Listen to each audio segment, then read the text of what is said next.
おはよう、こんにちは、こんばんは、皆さん。Kwagi とハニーです。今回のレッスンへようこそ。Today we're going to learn how to use the Japanese particle も勉強しましょう。も means also, to, or as well. You use も after an existing statement to indicate similarity. Particles like wa or ga are replaced by も. Let's look at the sentence structure. あは B です。A is B. あも B です。A is also B. As you can see, は got replaced with も in the second sentence.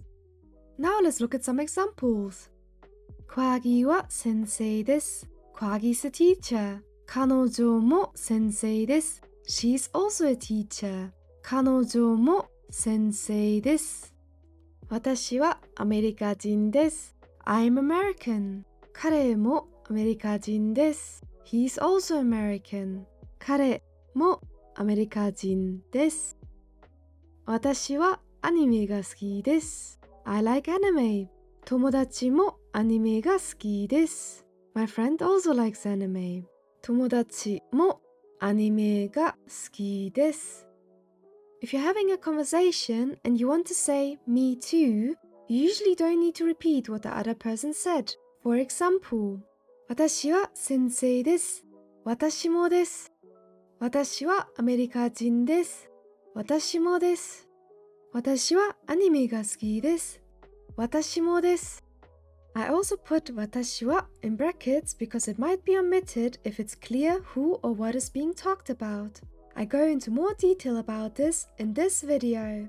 To make the sentences informal, this is either omitted or replaced with da if we're dealing with nouns.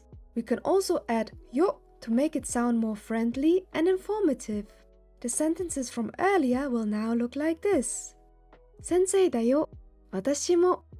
アメリカ人だよ。私も。アニメが好き。私も。I hope I could help you understand the mo particle. If you have any more questions, feel free to leave a comment. Thank you so much for watching. またね